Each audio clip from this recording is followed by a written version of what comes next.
BNP chairperson ও প্রধানমন্ত্রী তারেক রহমানকে স্বাগত জানাতে চট্টগ্রাম সিটি কর্পোরেশন ১, ২ ও ৩ নং ওয়ার্ডের ৭টি স্পটে সক্রিয় ছিলেন কাউন্সিলর প্রার্থী ও বায়েজিদ থানা মহিলা দলের সাধারণ সম্পাদক নাসিমা আলম।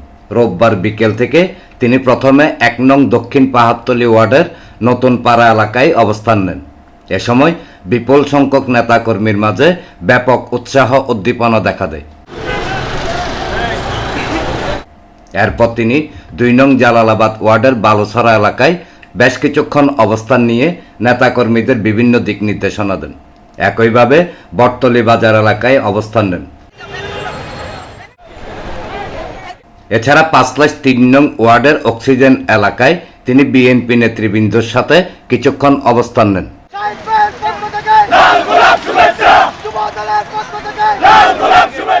সবশেষে বায়েজিদ, তারাগেট, শেরশাহ ও টেক্সটাইল গেট এলাকায় মহিলা দলের নেতাকর্মীদের বহন নিয়ে অবস্থান করেন এবং শৃঙ্খলা বজায় রাখতে বিভিন্ন দিক নির্দেশনা দেন।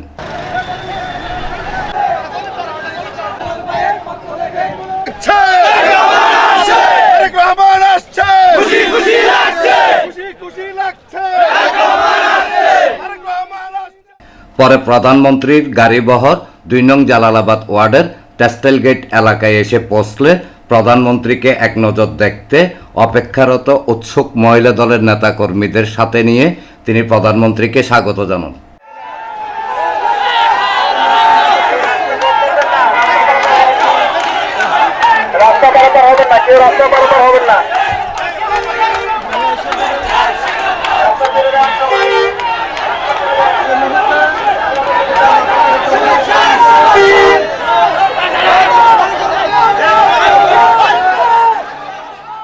এ সময় তিনি বলেন, প্রধানমন্ত্রীকে খুব কাছ থেকে দেখতে পেয়ে আমরা অত্যন্ত খুশি।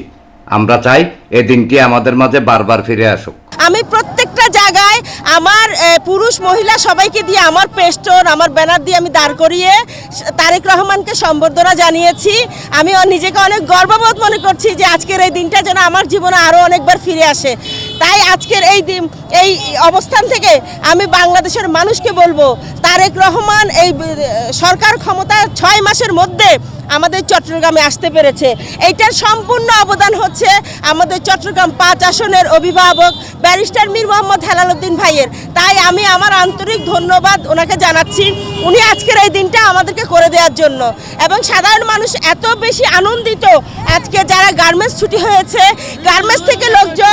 গার্মেন্টসের লোকজন বাসায় না গিয়ে এখানে সারিবদ্ধ হয়ে আমাদের নেতা তারেক রহমানকে অভ্যর্থনা জানানোর জন্য চলে আসছে। এই স্মৃতি আমি আমার যতদিন বেঁচে থাকবো ততদিন ধরে রাখার চেষ্টা করছি।